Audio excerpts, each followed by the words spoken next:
Hoy ya es la parte número 19 sobre Gog y Magog. Estamos llegando ya prácticamente al final de esta temática. Ha dado mucho de sí, pero aún dará algo más. Hoy vamos a ver un poco sobre la cuestión que ya fuimos mostrando últimamente, la relación cada vez más tensa entre Rusia e Israel.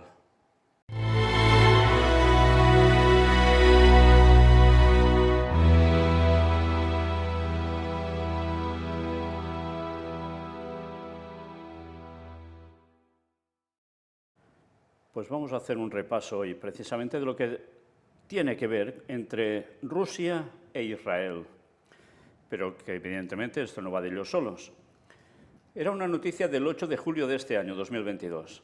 Estados Unidos dice que Rusia amenaza a Israel debido a la presión por la guerra. Interesante esto, ¿eh? Luego abajo nos dice Estados Unidos, dice que era de esperar que Rusia amenazara a Israel justo cuando Irán, Rusia y China realizarán maniobras militares en Latinoamérica. Desde luego nos damos cuenta cómo esto va mucho más allá de esas fronteras. Estamos hablando de otro continente, Latinoamérica, pero que intervienen los mismos actores. Eso sí, Israel en su zona. ¿Y cómo va todo esto? Pues ya veis, distintos enfoques en distintos lugares, pero al final siempre están puestos los mismos. Lo que pasa que sí es cierto, en la parte más oriental de Europa, ¿qué hay? Pues y al finalizar, Israel. Y es un objetivo, de eso no hay duda. Pero una vez más ya veis cómo se mueve todo en tantas partes. Y atención también a esto, era del 18 de julio de este año. Se acerca el final de la alianza entre Rusia e Israel. Sebastián Cote Pavón es quien escribe el artículo, profesor de la Facultad de Derecho, Ciencias Políticas y Sociales de la Universidad Nacional de Colombia, la UNAL. Aunque la diplomacia entre ambos países se afianzó a principios del 2000 con la elección del presidente Vladimir Putin y la designación del primer ministro israelí Ariel Sharon, las actuales tensiones en Siria y la guerra en Ucrania tienen en jaque la relación bilateral. En los últimos meses, las relaciones entre Rusia e Israel se han venido deteriorando rápidamente y por muchos motivos la guerra en Ucrania puede llevar esta situación a una auténtica crisis. A lo largo del tiempo, Israel ha logrado consolidar una alianza estratégica con Rusia. A principios de los 90 y como consecuencia del colapso de la URSS, aproximadamente 1 millón de judíos rusos que recibieron autorización para salir de su país fueron absorbidos por el Estado de Israel. Actualmente, el 16% de la población israelí es de origen ruso y Rusia alberga más de 450.000 judíos. A pesar de que hoy Rusia no es uno de los principales socios comerciales de Israel, en 2022 la balanza comercial entre ambos países es 400 veces mayor que en 1991, especialmente en intercambios de metales preciosos, plástico, tecnología y equipos militares. Es de notar que algunas empresas israelíes ayudaron en su momento a construir una fábrica de drones en Ekaterimburgo. Durante la administración Obama, Washington no solo negoció con Irán, sino que se acercó mucho a los países árabes, lo que hizo que Tel Aviv se aproximara aún más a Moscú. Por eso, en 2014, Israel se abstuvo de condenar la anexión de Crimea. Sí, recordad, 2014, Crimea, ¿eh? Y esto vuelve a estar en la olla en plena ebullición. En 2015, Rusia intervino en la guerra civil siria buscando 3 objetivos estratégicos. Primero, retomar el control del puerto sirio de Tartus para acceder a aguas templadas y proyectar su poder desde el Mediterráneo. Segundo, transformar a Siria en un laboratorio para ensayar nuevas armas. Y tercero, adueñarse de algunas refinerías de petróleo. Pero más allá de estas consideraciones, lo que pretendía Rusia era convertirse en un actor indispensable con el fin de afianzar su permanencia en Medio Oriente. Por eso establece buenas relaciones con todos los estados de la región para erigirse como árbitro y mediador en las disputas interestatales. En otras palabras, ahora todos deben acudir al presidente ruso Vladimir Putin para solucionar los problemas con sus vecinos, pero lo que menos le interesa al Kremlin es resolver las diferencias, porque de hacerlo se convertiría en un actor prescindible en la zona. Y abajo interesante el pie de página de esta fotografía. Moscú tiene la comunidad de expatriados israelíes más grande en el mundo, con aproximadamente 80.000 ciudadanos viviendo allí. Rusia ha hecho alianza con los enemigos de Israel. En 2015, Rusia autorizó el paso de aviones israelíes en Siria, cuando la nación judía bombardeó posiciones iraníes. Durante esa arremetida y a pesar de los centenares de incursiones de los últimos 7 años, las baterías rusas S-300 y S-400 nunca dispararon contra los jets israelíes gracias a un acuerdo tácito firmado entre ambos países. Pero las cosas han cambiado. Por ejemplo, algunos miembros de la Knesset, Parlamento unicameral y sede del Poder Legislativo del Estado de Israel, se alarmaron ese mismo año por el hecho de que Putin estableciera sólidas alianzas con sus peores enemigos, Irán, Hezbollah y el régimen sirio. Lo que observamos hoy es que Rusia ayudó a posicionar con firmeza a Irán y a Hezbollah en el sur de Siria, muy cerca del Golán. Incluso en junio de 2022, las Fuerzas Armadas rusas y sirias llevaron a cabo ejercicios militares conjuntos a pocos kilómetros de la frontera israelí. También vale la pena recordar que en febrero de 2022, pocos días antes de la invasión a Ucrania, Rusia llevó a Siria misiles hipersónicos y bombarderos capaces de portar armamento nuclear. Como resultado de la guerra iniciada por Rusia hace 5 meses, muchos efectivos rusos estacionados en Siria empezaron desde mayo a ser trasladados a Ucrania para combatir hombro a hombro con los mercenarios sirios y libios contratados por el Kremlin. Al parecer, algunas de las bases rusas en Quneitra y As-Subaida, en Siria, van a quedar ahora en poder de Irán y Hezbollah. A esto hay que sumarle el hecho de que, en abril, una delegación de Hamás fue acogida en Moscú por el ministro de Asuntos Exteriores de Rusia, Sergei Lavrov, justo cuando se estaban presentando disturbios en la explanada de las mezquitas. Interesante, ¿eh? Vaya historia. Apoyos a Ucrania y conflictos en Siria. Sin duda, el evento más relevante dentro del declive en las relaciones ruso-israelíes se presentó el viernes 13 de mayo de 2022. Ese día, Israel lanzó una ofensiva aérea en la ciudad siria de Maisaf y, según el Canal 13 israelí, en esta operación Rusia abrió fuego contra los aviones israelíes, pues por primera vez se activaron los misiles antiaéreos S-300 que solo pueden ser manipulados por los soldados rusos apostados en Siria. Aunque en esta ocasión ningún jet fue derribado, lo que debemos preguntarnos es ¿cuál es el mensaje que Putin le quiere transmitir a Tel Aviv con sus actuaciones? El mensaje es claro: si apoyas a Ucrania te puedo complicar las cosas en Siria. No es un secreto que Israel envió ayuda humanitaria a Ucrania apenas iniciada la guerra, y el entonces primer ministro alterno de Israel, Naftali Bennett, manifestó su respaldo al pueblo ucraniano. En respuesta a la anterior declaración, la delegación rusa de la ONU criticó unos planes de construcción en los altos del Golán, aduciendo no reconocer la soberanía israelí en un territorio que le pertenece a Siria. Desde mayo, Israel ha estado enviando a Ucrania no solo medicamentos, sino también equipo protector, cascos y chaquetas flak. Sergei Lavrov respondió acusando a Tel Aviv de apoyar a un régimen neonazi en Ucrania. El ministro ruso llegó incluso a afirmar que Hitler era de origen judío y que los peores antisemitas son los mismos judíos. Todo esto ya lo vimos, ¿eh? Luego Israel puso en tela de juicio el objetivo ruso de desnazificar a Ucrania y condenó las atrocidades cometidas por el ejército ruso en la ciudad de Bucha. La réplica se produjo a principios de julio por parte de María Zakharova, directora del Departamento de Información y Prensa del Ministerio de Asuntos Exteriores de la Federación de Rusia, quien le exigió a Israel el cese de los bombardeos aéreos en Siria. ¿Es tan significativa la asistencia brindada por Tel Aviv a Kiev como para que Moscú se pronunciara de forma tan enérgica contra uno de sus aliados? No, pues el apoyo ha sido muy limitado hasta ahora. Por otra parte, Rusia está sintiendo la enorme presión de estar aislada internacionalmente y de que su ejército no esté teniendo el mejor desempeño en Ucrania.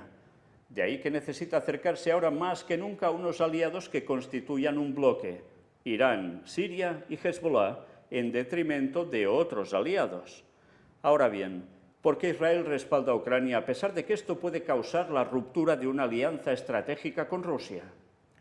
A Israel le preocupan las comunidades judías de Ucrania, país que está ligado a la historia del judaísmo con 2 ciudades símbolo, Odessa llamada la Jerusalén de Europa, y Uman, sede de la tumba de Nachman de Breslev, rabino venerado por la comunidad hasídica.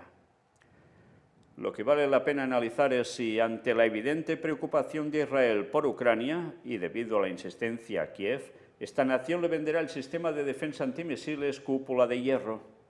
De ser así, dicha venta podría constituirse en un punto de quiebre definitivo en las relaciones ruso-israelíes y el surgimiento de dos bloques muy definidos en Medio Oriente: Rusia, Siria, Irán y Hezbollah versus Estados Unidos, Israel, Arabia Saudita y Emiratos Árabes Unidos.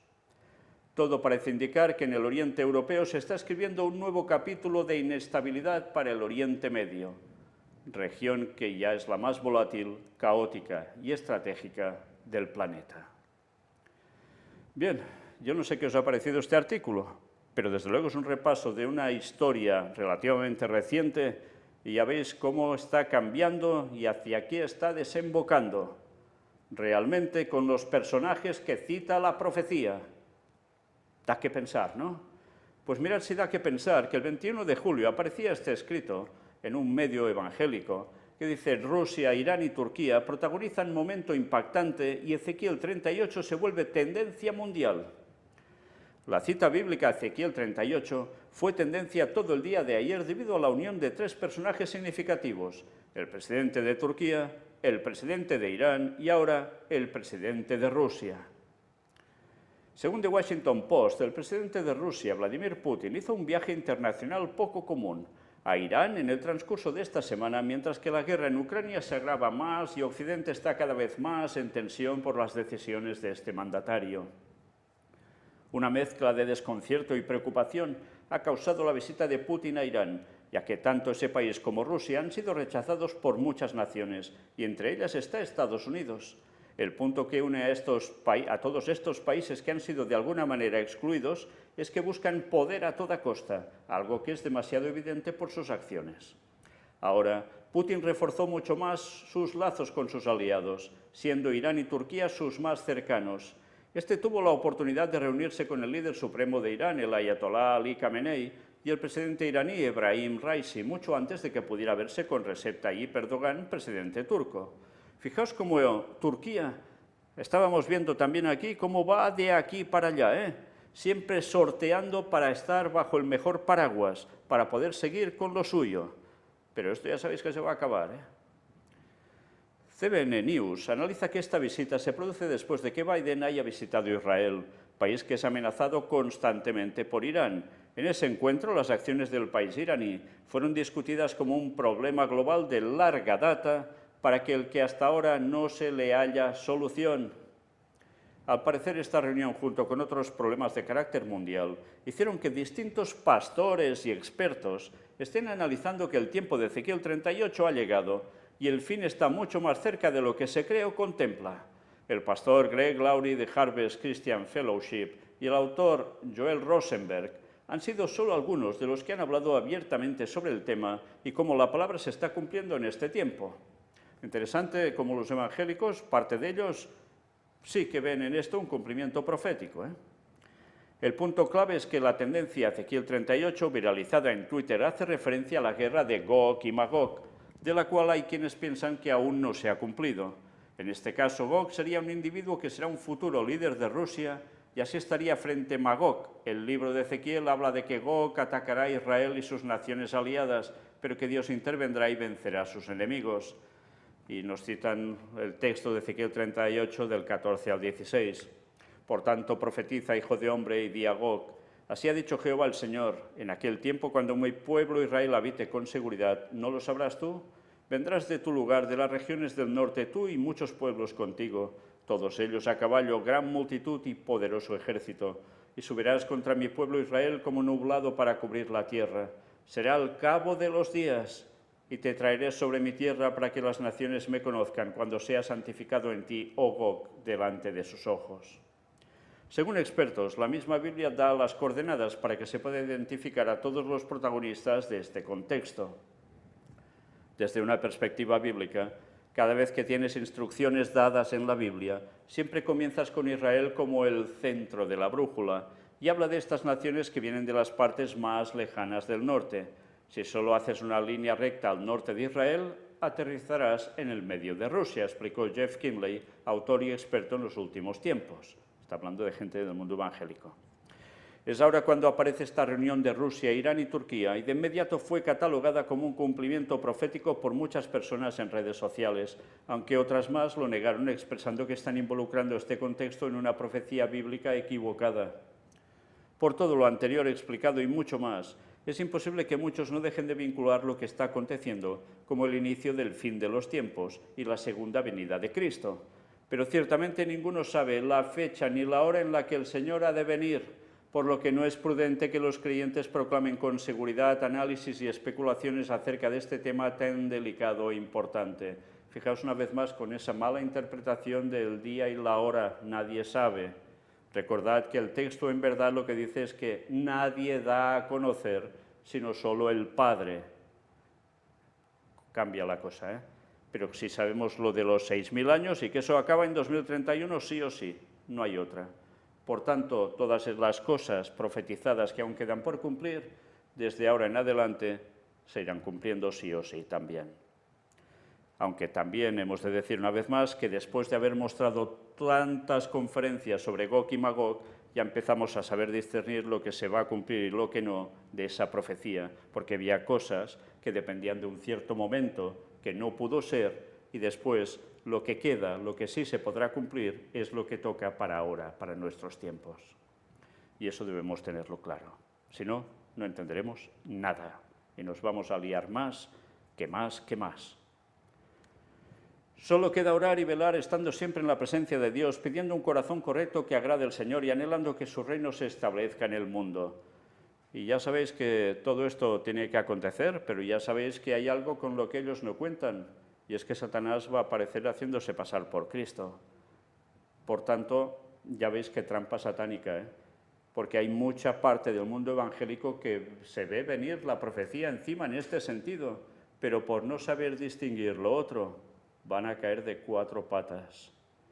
Por eso debemos conocer bien la profecía y la sana doctrina, porque de lo contrario estamos fritos. Más noticias. Fijaos, Rusia critica a Israel por su postura antirrusa en el marco de la invasión de Ucrania. La tensión iba más, no falla. Y una noticia más también del 26 de julio, como la anterior. Israel busca dialogar con Rusia ante su intento de cierre de la agencia judía.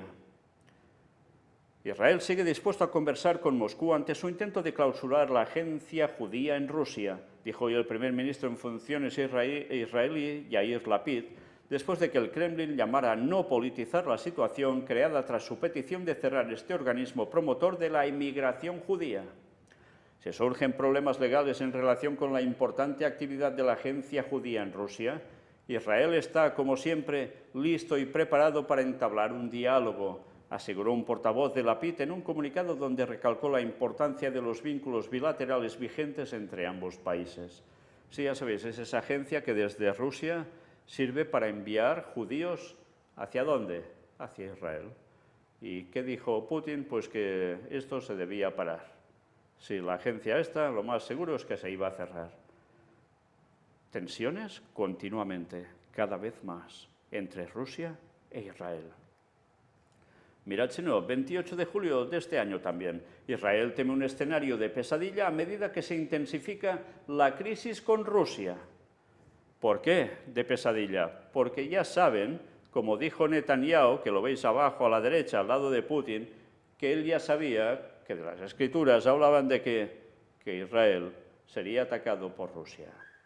Y sabe que eso se va a cumplir, lo dijo ya en su momento, y se están viendo venir cómo todo esto se va preparando.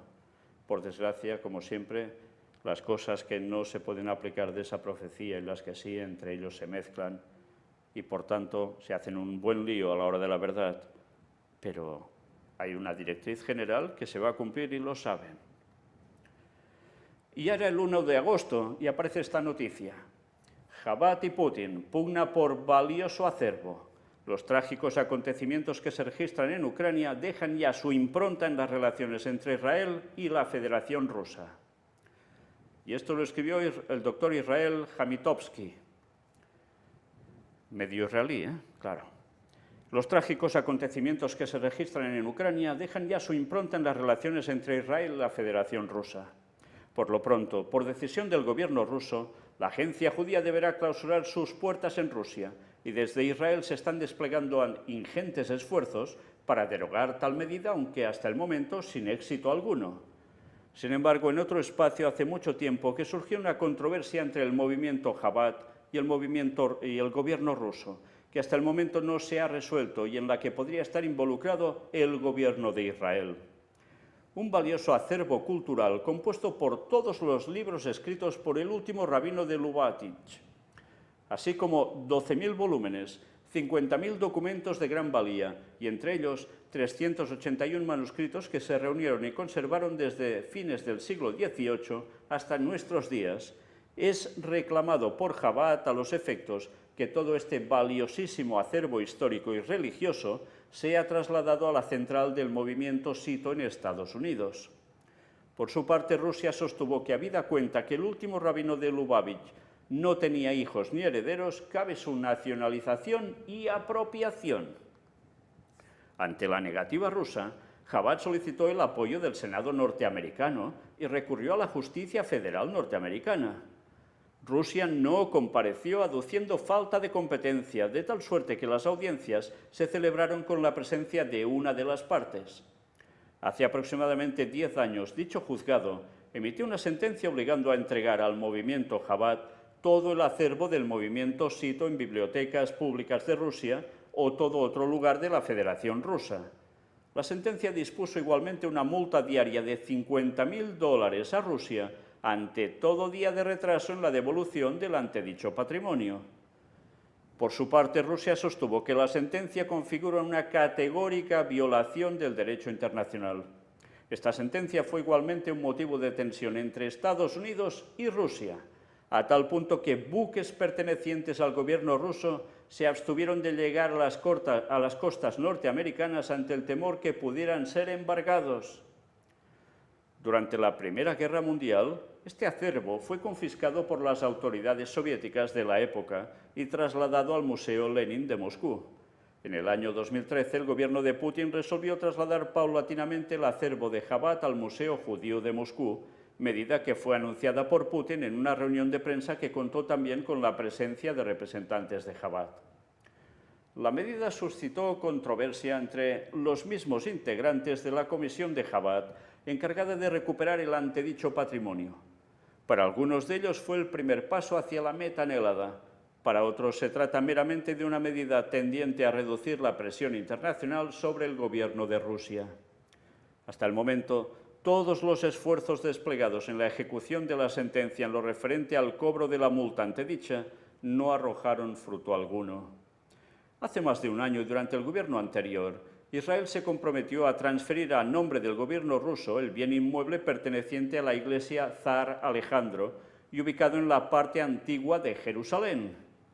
Recuérdese que la transferencia de iglesias y bienes que fueron construidos en su momento por el Imperio ruso en la capital de Israel configuran una meta importante en el actual gobierno ruso, en tanto permiten invocar las raíces imperiales, de peso en el discurso de Putin, y apuntan paralelamente a acrecentar su presencia e influencia en Jerusalén.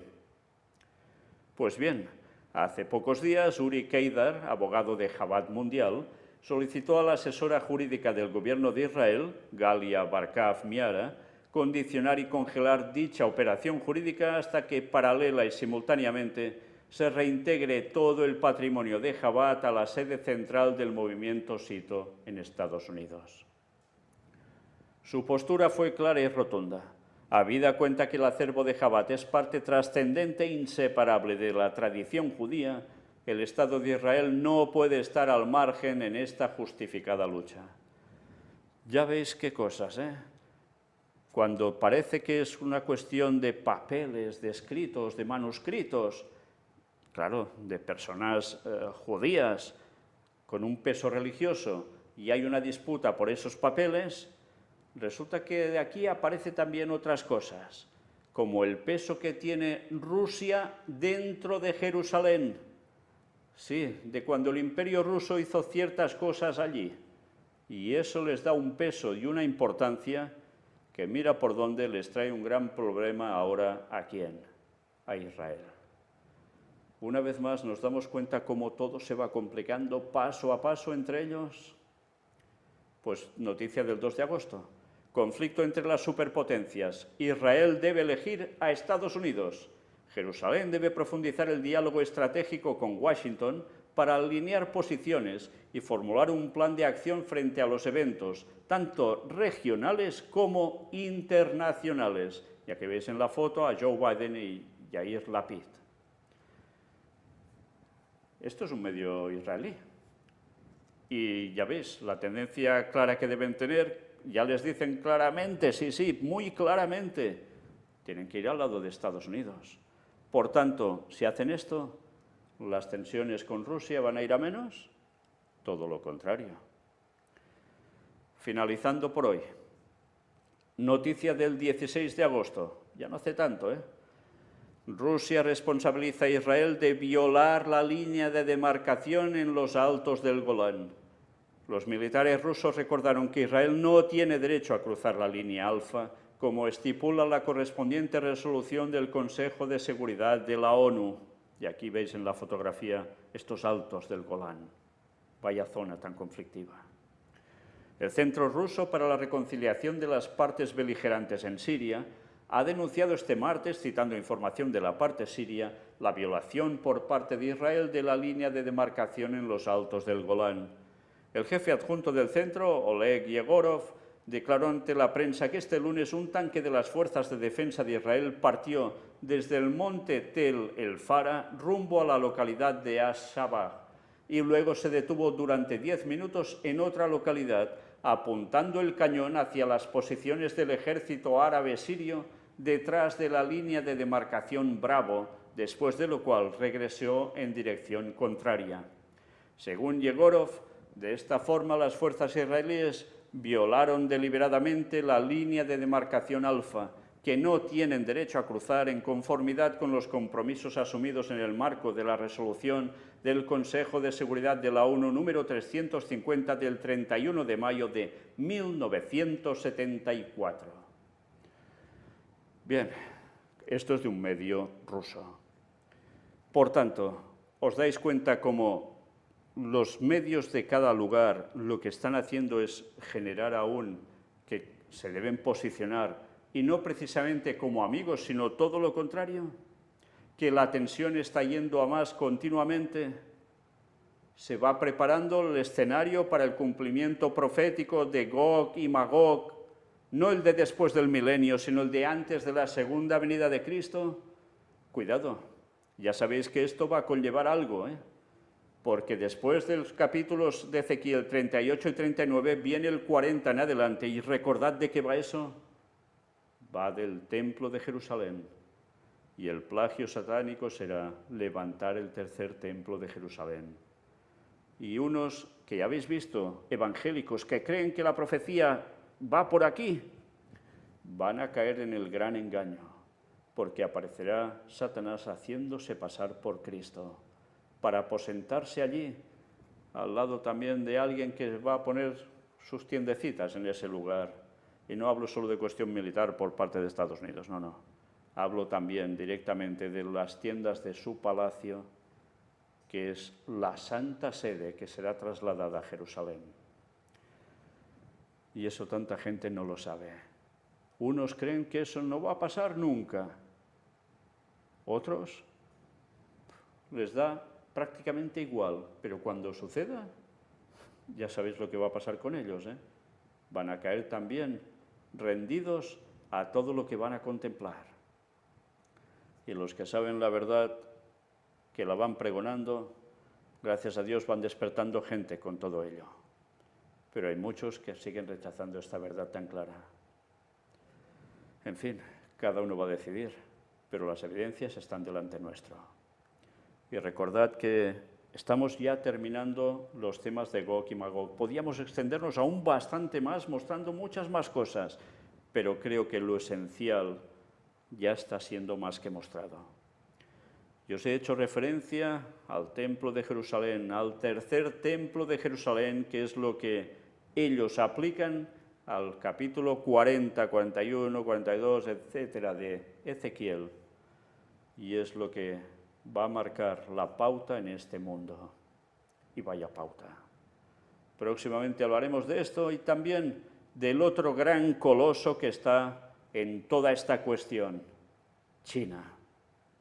Preparaos porque la próxima conferencia va a ser prácticamente la puntilla a este tema, el tema que va a llevar a la consumación del gran engaño.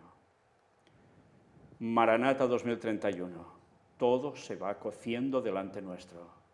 La segunda venida está muy cercana. Dios os bendiga.